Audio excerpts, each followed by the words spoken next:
옆에 있는 분들하고 잠깐 인사를 나눌까요? 반갑습니다. 한 주 동안 안녕하셨습니까? 감사합니다.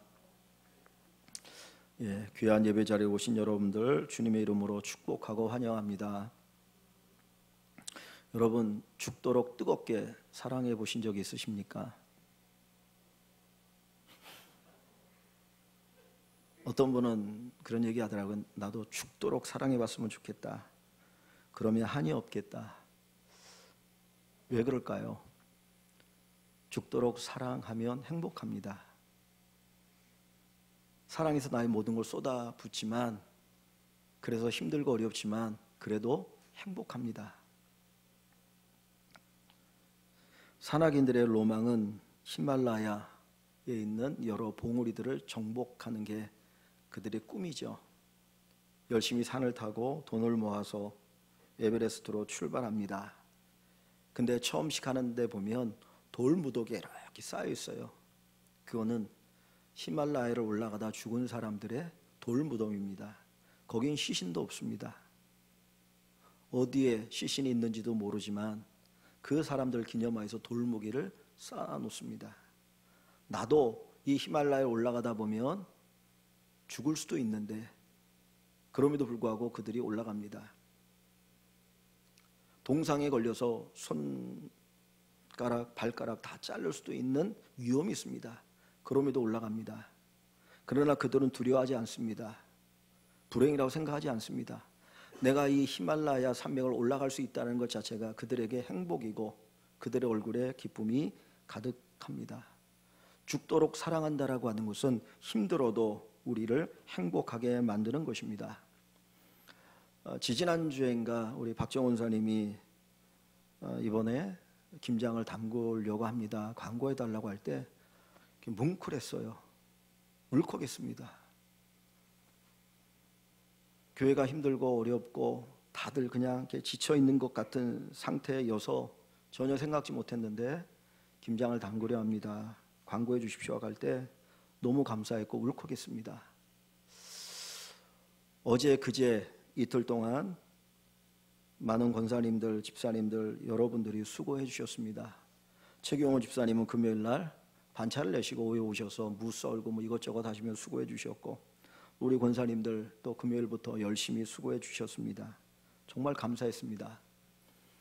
점심 먹을 때 한 권사님이 저에게 목사님 축하합니다. 그래서 도대체 뭔 축하인가 그랬더니 3년 만에 김장할 수 있어서 축하합니다. 제가 축하받을 일은 아니죠. 우리 모두가 축하할 일이고 축하받을 일이거든요. 그 말씀하시는 권사님의 얼굴이 환했습니다.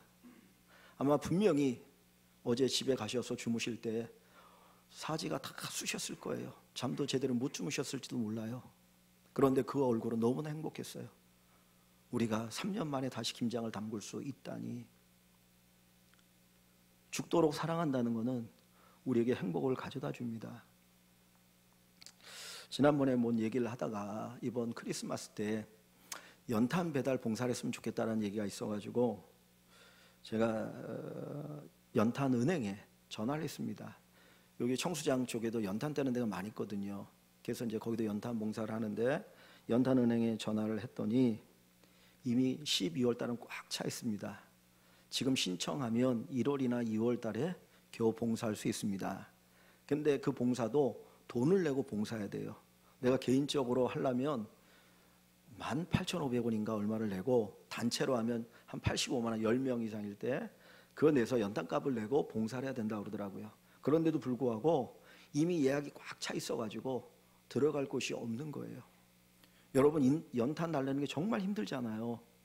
연탄 하루 날리고 나면 온몸이 쑤셔가지고 며칠 동안 고생을 해야 됩니다. 그런데도 불구하고 나이 드신 분이고 젊은 사람이고 여자고 남자고 연탄 배달 봉사를 합니다. 자기 돈을 내고. 왜 그럴까요? 그 봉사에 기쁨이 있기 때문입니다. 내가 도움을 받아서 누리는 기쁨도 귀하고 크지만 내가 누군가를 사랑해서 내가 봉사하고 헌신할 때 누리는 기쁨이 엄청납니다. 오늘 하나님께서 우리들에게 죽도록 충성하라고 말씀합니다. 죽도록이라는 단어는 두 가지 뜻이 있어요. 하나는 진짜 죽을 힘을 다하여, 죽을 힘을 다하여. 또 하나는 죽을 때까지, 죽을 힘을 다하여 충성하라. 죽을 때까지 충성하라. 충성이라고 하는 것은 윗사람을 사랑할 때 충성이죠. 우리가 부모님을 사랑하는 효도라고 얘기합니다. 국가를 사랑하고 누군가의 어른들을 사랑할 때 충성이라고 얘기하고, 나보다 낮은 사람을 사랑할 때, 어린 사람을 사랑할 때 돌본다라고 얘기하는 겁니다. 죽도록 충성하라, 그 이야기는 죽도록 사랑하라. 예수님을 죽도록 사랑하라, 우리에게 권면하셔요. 예수님의 몸된 교회를 죽도록 사랑하라, 죽도록 충성하라. 왜 그렇습니까? 우리가 그렇게 사랑하면 우리가 행복하기 때문입니다. 예수님께서 우리를 위해서 이 땅에 오셨습니다. 모든 걸 다 포기하셨어요.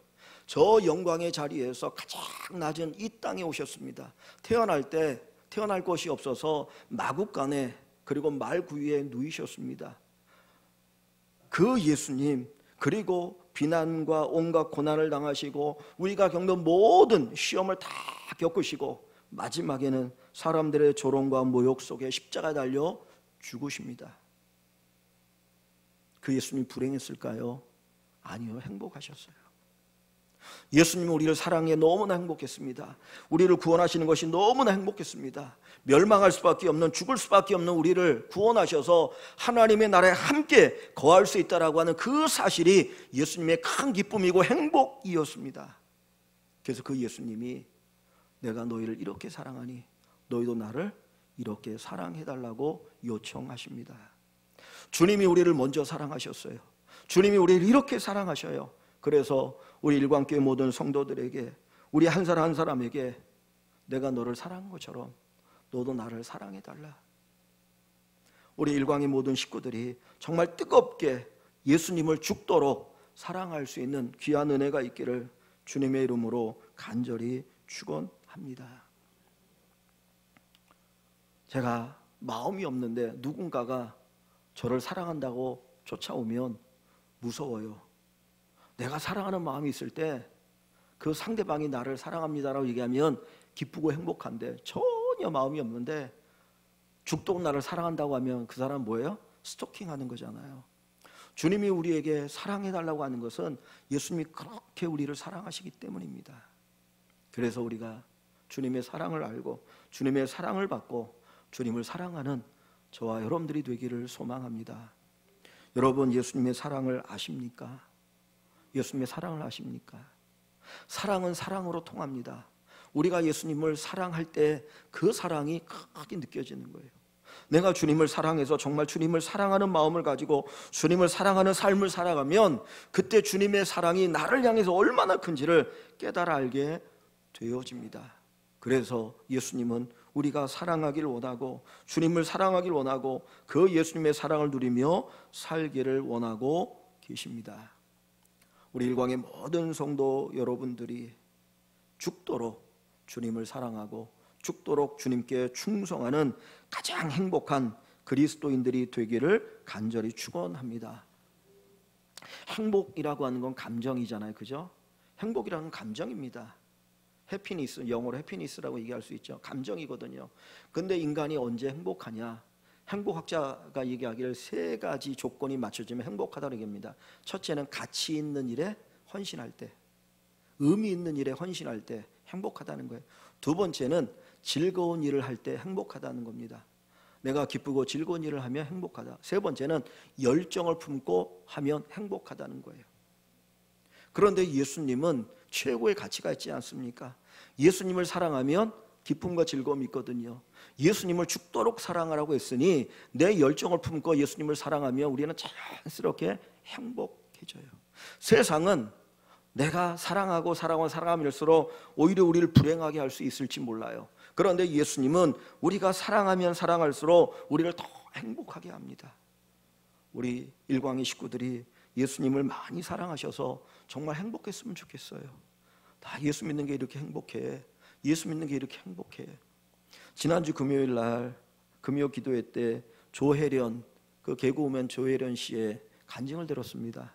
제가 예전에 그분에 대해서 알고 있었던 것은 그 부모님이, 그 집안이 남녀 호랭개교 아십니까? 천리교라고 하죠.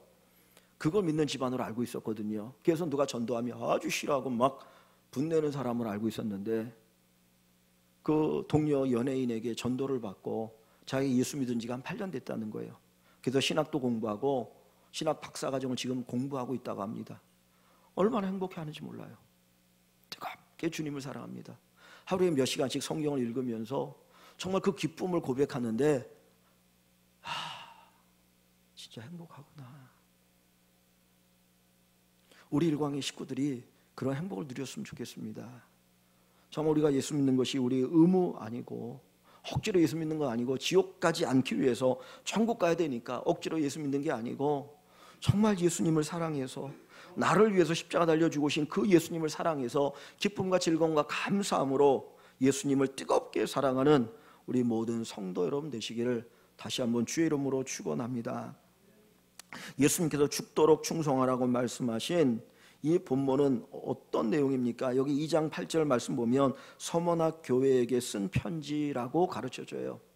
2장과 3장에 보면 소아시아, 지금으로 얘기하면 터키 지역이 7개의 도시에 이 편지를 보냅니다. 그래서 에베소 교회부터 시작해서 7개 교회에 편지를 보내면서 너희가 이렇게 살았으면 좋겠다. 그러면 이런 상급이 있을 거야. 그런 편지를 보내거든요. 근데 오늘 우리가 읽는 이 본문은 두 번째, 에베소 다음에는 서머나에 있는 교회에 쓴 편지예요.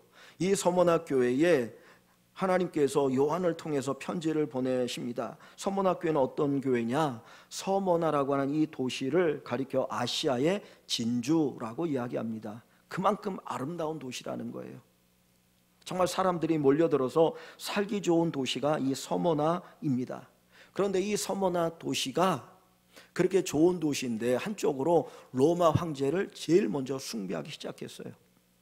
로마 황제가 정말 큰 권력을 가지고 있다 보니까 점점점 자기를 신격화하고 싶지 않겠습니까? 그러다 보니까 자기를 신격화하는 도시에 대해서는 많은 보조금을 주는 거예요. 그러니 이 서머나 도시가 더 많은 보조금을 받아서 잘 살고 싶어서 우리가 이 도시에 황제를 숭배하는 신전을 짓고 황제를 숭배하겠다. 그래서 엄청난 돈을 받고 이 도시가 부강해져요. 그리고 이 도시 안에 길드라고 하는 조직이 있는데 그냥 오늘날로 말하면 조합이에요. 조합. 어떤 이렇게 공장의 조합도 있고 또 장사하는 상인들의 조합이 있는데 그 조합에 들어가야만 물건을 만들고 물건을 팔 수가 있는 거예요. 그 어촌에 가면 어촌계라는 게 있죠. 어촌계가 있어서 그 어촌 바다가 누구 땅도 아니잖아요. 누구 바다도 아닌데 어촌계에 가입하지 않으면 조개도 못 잡고 물고기도 못 잡게 한다고 그래요. 그래서 내가 어촌에 이사를 해도 거기에 돈을 얼마 내고 가입을 해야 이제 바다에서 경제 활동을 할 수 있게 합니다. 그런데 이 길드라고 하는 조직에 가입하려면 반드시 첫 번째 존재 조건이 뭐냐면 황제를 숭배해야 돼요. 예수 믿는 사람들이 황제를 숭배하지 않으니까 길드에 들어가지 못한 거예요. 예수 믿지 않는 사람들이 다 황제를 숭배하는데 우리는 유일신 하나님을 섬기기 때문에 예수님을 섬기기 때문에 우리는 로마 황제를 숭배할 수도 없다. 길드에 들어갈 수 없다. 그러니 어떻게 됩니까? 환난을 당하고 경제적으로 고난을 당하게 되는 겁니다. 그래서 이 서머나 교회에 대해서 3절에 얘기할 때 내가 내 환난과 궁핍을 알거니와 그랬어요. 이 교회는 정말 부강한 도시에 있지만 이 성도들은 예수 믿는 것 때문에 환난을 당하고 있어요. 예수 믿는 것 때문에 극심한 고난 가운데 있습니다. 경제적인 어려움을 당하고 있습니다. 또 한편으로 이 교회가 당하고 있는 고난이 있는데 그 9절 말씀 한번 제가 다시 봅니다. 내가 내 환난과 궁핍을 알거니와 로마 황제를 숭배하지 않는 것 때문에 당하는 환난이고 궁핍이라고 그랬죠. 예수 믿는 것 때문에 당하는 환난과 궁핍을 이야기합니다.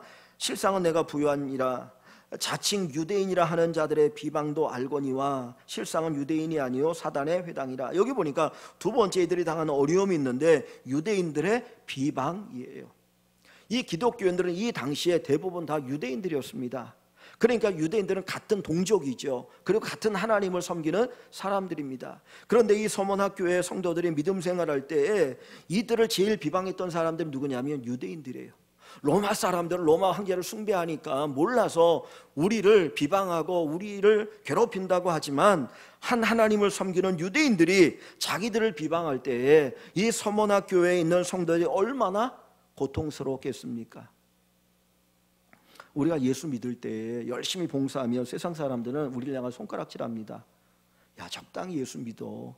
뭐 꼭 그렇게 예수 믿어야 되냐? 아침에도 가고 뭐 주일 오후에도 가고 새벽 예배도 가고 적당히 예수 믿고 뭐 적당히 신앙생활하고 적당히 봉사해, 그 얘기하거든요. 뭐 그 사람도 모르니까 그럴 수 있어요. 그런데 교회 안에서 안다라고 하는 사람들이, 나름대로 직분이 있는 사람들이 열심히 봉사할 때 이러쿵저러쿵 하면 그것만큼 괴로운 일이 없어요. 아니, 장로님이 어찌 저런 얘기를 할 수 있어? 권사님이 어떻게 저렇게 말할 수 있어? 집사님이 어떻게 저렇게 말할 수 있어? 격려해야지. 열심히 하려고 하는데 이리 비방하고 저리 비방하고 비난할 때 그 고통이 더 큰 거거든요.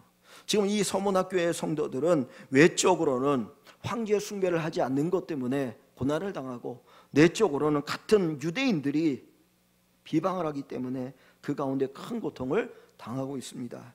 그런데 여기 10절 말씀에 보면 또 뭐라고 말합니까? 너는 장차 받을 고난을 두려워하지 말라. 장차 받을 고난, 이거는 미래에 대한 이야기잖아요. 미래에 그들에게 평안이 있습니까? 미래에도 그들에게 뭐가 있어요? 고난이 있어요. 지금 고난은 참고 있습니다. 그러면 앞으로 미래에는 그래도 좀 뭔가 고난도 사라지고 평안한 삶을 사는 것을 기대할 텐데, 그들에게 하나님 뭐라고 말씀하냐면 앞으로도 너희에게 고난이 있을 거야.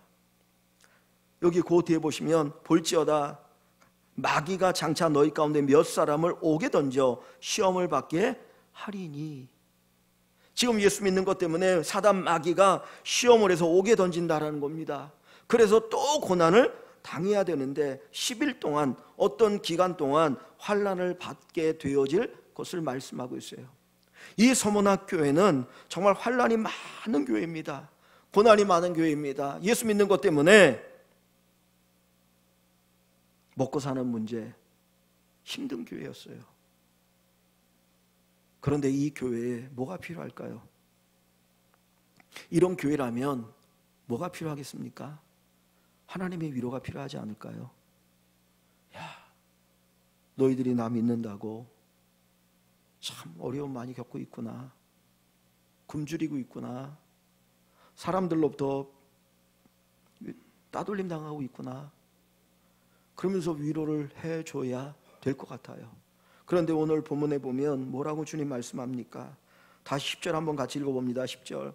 너는 장차 받을 고난을 두려워하지 말라. 볼지어다 마귀가 장차 너희 가운데서 몇 사람을 옥에 던져 시험을 받게 하리니 너희가 10일 동안 환난을 받으리라. 내가 죽도록 충성하라. 그리하면 내가 생명의 관을 내게 주리라. 너희가 환난을 당할 거야. 그런데 어떻게 하라고요? 죽도록 충성하라. 죽을 만큼, 죽을 힘을 다하여 충성하고 죽을 때까지 충성하라고 이야기합니다. 우리가 생각하는 그 위로의 말씀을 주님이 주시지 않았어요. 오히려 죽도록 충성하라고 이야기합니다.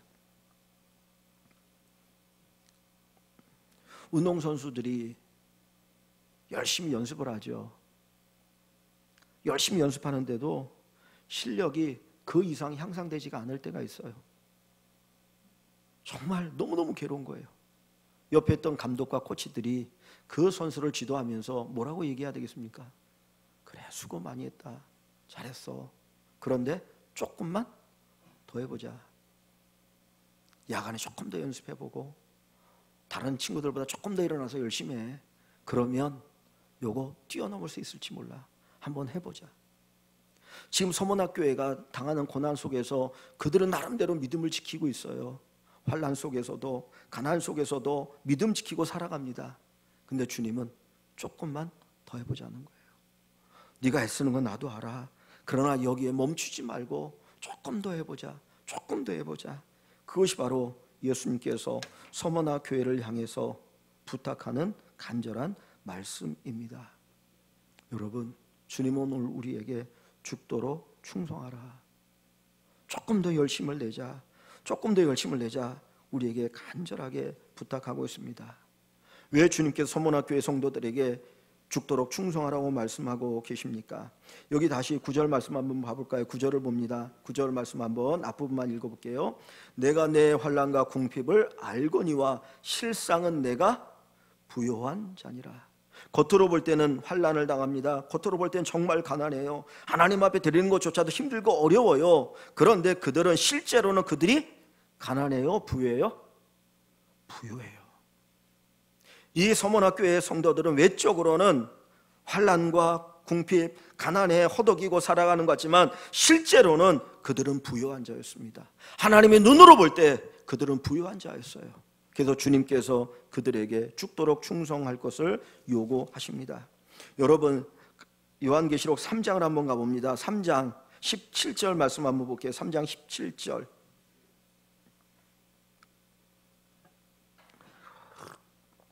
여기는 라오디게아라고 하는 교회에 대해서 주님이 말씀하고 계십니다. 그 형편을 17절에서 이야기하고 있는데 이렇게 얘기합니다. 내가 말하기를, 라오디게아 성도들이 스스로 이야기를, 나는 부자라, 부유하여 부족한 것이 없다. 지금 이 교회는 엄청난 부유함이 넘치는 교회예요. 물질적으로 풍요로운 교회입니다.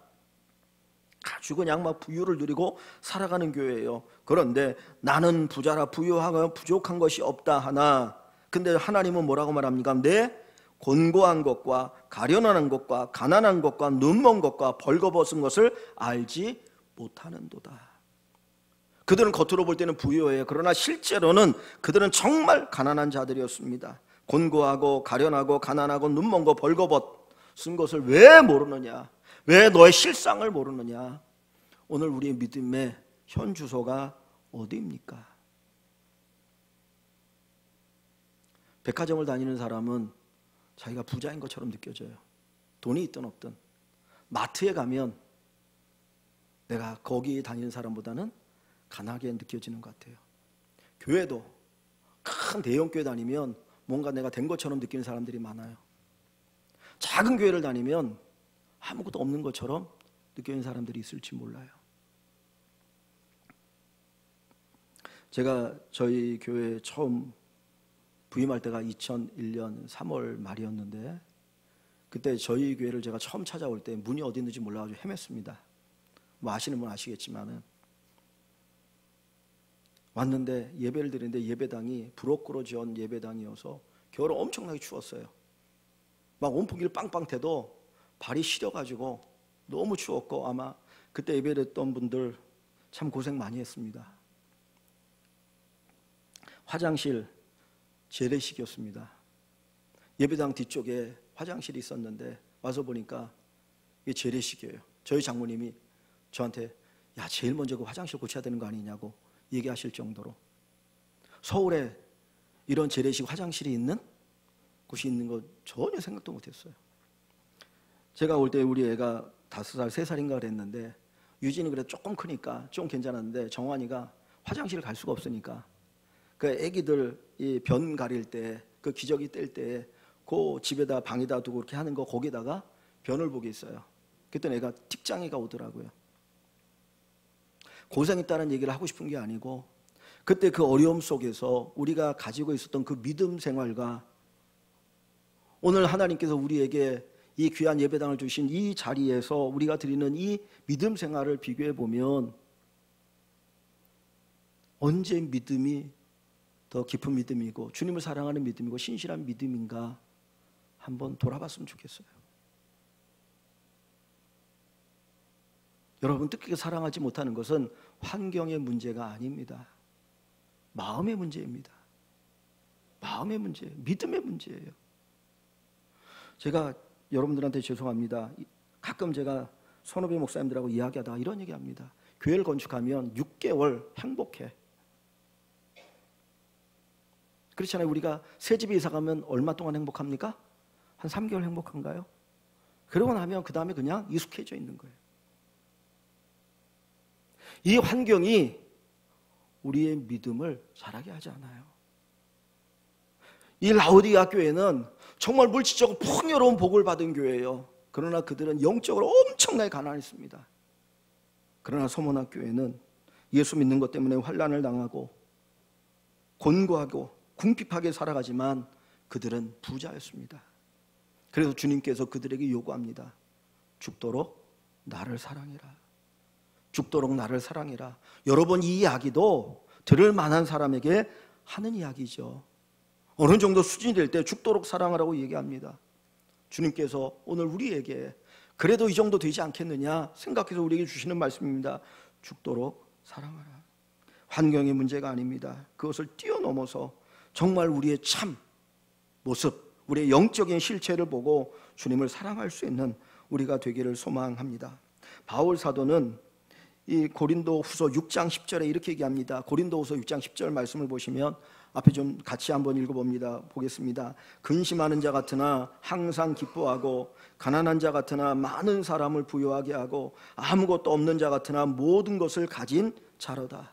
근심하는 자 같으나 항상 기뻐하고 그가 복음을 전하기 때문에 죽음의 위협을 수없이 겪었죠. 겉으로 보면 사람들이 근심하는 사람 같아 보입니다. 교회가 많은 문제가 있어서 근심하는 자 같아 보입니다. 그러나 그는 항상 기뻐했습니다. 가난한 자, 그는 복음을 전하기 위해서 아무것도 할 수가 없었습니다. 텐트를 지으면서 복음을 전합니다. 그는 가진 재산이 없어요. 그러나 그는 많은 사람을 부요하게 합니다. 아무것도 없는 자 같으나 모든 것을 가진 자로다. 하늘의 신령한 복을, 신령한 은혜를 누리고 살아가는 사람입니다. 아픈 자를 위하여 기도하면 병이 낫고 수많은 기적이 일어나면서 하나님께 돌아온 놀라운 역사가 있었어요. 그는 겉으로 보면 없는 자예요. 그러나 그 내면을 들여다보면 모든 것을 가진 자입니다. 그래서 바울 사도가 로마 감옥에 갇혀 있을 때 이렇게 얘기합니다. 빌립보 4장 19절 말씀에 보면 나의 하나님이 그리스도 예수 안에서 영광 가운데 그 풍성한 대로 너희 모든 쓸 것을 채우시리라. 영광 가운데 예수 그리스도 안에서 너희 모든 쓸 것을 채우시리라. 우리가 하나님을 사랑하고자 하면 사랑할 수 있나요? 없나요? 사랑할 수 있어요. 내가 없는 것 같아도 사랑하고자 하면 사랑할 수 있어요. 내가 몸이 약해도 정말 하나님 내가 사랑하고 싶어요, 주님을 위해서 헌신하고 싶어요 하면 헌신할 수 있는 길을 열어주셔요. 내가 물질적으로 없어도 주님을 위해서 물질적으로 뭔가 봉사하고 싶어요 하면 하나님 주셔요. 없어서 못하는 거 아닙니다. 마음이 없어서 못하는 것이지. 여러분, 저도 마찬가지고 여러분들도 마찬가지고 다시 한번 회복을 경험하면 좋겠습니다. 다시 한번 일어났으면 좋겠습니다. 교회여 일어나라. 다시 예배로, 다시 주님 앞에서 정말 이 서머나교회처럼 하나님을 뜨겁게 사랑하고 하나님을 뜨겁게 사랑하고 주님께서 인정하시는 귀한 교회가 성도들이 되기를 소망합니다. 7교회 가운데 칭찬이 없는 교회가 이 라오디게아 교회의 맨 마지막에 있는 겉으로 부유한데 실제적으로는 가난한 교회. 여기 칭찬만 없고 칭찬 없고 책망만 있어요. 서머나 교회는 책망이 없는 교회예요. 서머나 빌라델피아 이 교회들은 약한 교회예요. 겉으로 보면 정말 약한 교회였어요. 개척교회 같은 작은 교회, 약한 교회예요. 그런데 주님은 이 교회를 칭찬하십니다. 하나님 앞에 강한 믿음의 사람이 되기를 소망합니다. 하나님이 인정한 신실한 믿음의 사람이 되기를 소망합니다. 믿음과 소망과 사랑은 하나예요. 여기 오늘 우리 본문에는 충성이라는 단어로 번역되어 있지만 문맥 속에서 충성이라는 단어로 번역하는 것이 옳다 생각해서 충성으로 번역되어 있지만은 원래는 믿음이라는 단어예요. 믿는, 믿음, faithful. 믿음에서 충성이 나와요. 믿음은 사랑에서 나오는 겁니다. 소망에서. 사랑은 모든 것을 믿으며 모든 것을 바라며 결국 믿음, 소망, 사랑은 하나라는 거예요.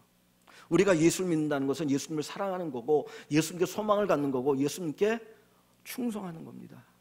그래서 우리 교회가 정말 주님을 뜨겁게 사랑하는 귀한 교회가 되기를 소망합니다. 여기 10절 말씀을 보시면 10절에 내가 죽도록 충성하라 그리하면 내가 생명의 관을 내게 주리라. 죽도록 충성하면 생명의 관을 주겠다. 죽도록이란 말은 뭡니까? 목숨을 내어놓는 거죠. 생명은 그 하나님이 다시 갚아주는 걸 얘기합니다. 그런데 생명의 관은 영광스러움을 이야기해요. 그러니까 영광스러운 생명으로 갚아주는 거예요. 내가 하나님 앞에 드리면 주님은 우리에게 더 좋은 것으로 갚아주셔요. 그냥 쉽게 물질적으로 얘기하면 제가 14금 주님 앞에 드리면 주님은 순금으로 우리에게 주셔요. 내가 드린 것보다 더 가치 있고 더 소중한 것들로 갚아주신 하나님이 우리의 크신 하나님입니다. 귀하신 하나님입니다. 제가 나중에 이런 말씀을 드리려고 그랬는데 생각이 나서 제가 우리 교회 와서 같이 섬기면서 장로님하고 뭐 이전에 제가 오기 전에 장로님은 장립 받으시고 정식 장로님이 같이 섬기셨는데 제가 와서 얼마 되지 않았을 때 이런 말씀을 들었어요. 장로님이 삼성에 계시다가 은퇴하시고 이제 친구랑 사업하시다가 잘 안 되셔서 경제로 어려웠을 때 수익이 아무것도 없을 때 교회가 어렵고 힘들었습니다. 경제적으로도. 근데 그때에 장로님 매달 50만 원씩 11절 드는 거 수입이 없는데 제가 그 말씀을 듣고 너무나 감사했고 너무나 감사했습니다. 그런데 하나님이 우리 장로님 가정 사랑하고 축복하신 줄 압니다. 필요한 데 채워주신 줄 압니다. 여러분, 내가 있어서가 아니에요. 내가 있어서 내가 사랑할 수 있는 조건이 되기 때문에 환경이 되기 때문에 주님 사랑하는 게 아니고 진짜 죽도록 사랑하는 건 환경과 관계없이 주님을 사랑하는 겁니다. 우리 교회가 이렇게 사랑하면 생명의 관을 주리라. 사람이 무엇으로 심든지 그대로 거두리라. 여러분, 우리는 복을 원하지 않습니까? 복 받기는 원해요. 그런데 하나님 앞에서 우리가 드려지는 것에 대해서는 미약하다고요.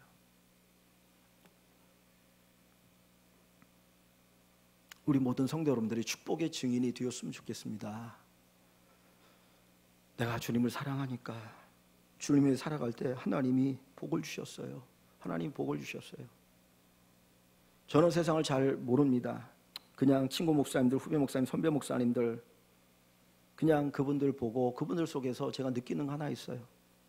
친구 목사님들 가운데 정말 개척교회 하는 분들, 저 시골에 가서 힘들게 목회하는 분들, 그런데 하나님이 자녀들을 통해서 위로해 주시더라고요. 진짜 서울에 있는 좋은 데서 무슨 과외를 받고 뭐 학원을 다지 않았는데 그래도 하나님께서 길을 열어주셔서 좋은 학교에 입학하게 하시고 하나님이 열어주시더라고요. 하나님께 한번 맡겨보시고 해보셨으면 좋겠습니다. 제 선배 목사님이 저기 전북 진안인가 거기에서 지금 김제에 있는데 진짜 어렵죠. 아들이 하나 있는데 이 아들을 서울에 그 누님댁에 그 맡겨서 용산고등학교 졸업했어요. 근데 하나님 인도함 속에서 미국에서 좋은 대학 졸업하고 석사학위 몇 개 하고 그리고 유엔에서 지금 근무한다고 그러더라고요. 그러면서 하나님의 은혜다. 나도 모르겠는데 하나님이 우리 아들 길러주셨다고. 좋은 대학 들어가는 것 말이 하나님 축복은 아니잖아요. 그걸로 우리가 평가할 수는 없지만 분명한 것은 우리가 하나님 앞에 충성하고 주님 진심으로 사랑하면 하나님 책임져 주십니다. 날 사랑한다는데 내가 왜 외면합니까? 나를 사랑한다는데 외면할 수 없잖아요. 조금이라도 주고 싶은 것이 우리의 마음인데 하나님이 얼마나 주고 싶어 하시겠습니까? 2023년 이제 한 달 남았습니다. 새로운 한 해를 시작하게 되어집니다. 다시 한번 우리의 마음을 재정립하고 다시 한번 우리의 마음을 뒤돌아보면서 정말 주님을 사랑하되 죽도록 주님을 사랑하고 교회를 사랑하는 우리 성도들이 되어서 하나님께서 저와 여러분들에게 우리 모두에게 주시는 놀라운 복을 풍성하게 누리는 귀한 은혜가 있기를 주님의 이름으로 간절히 축원합니다.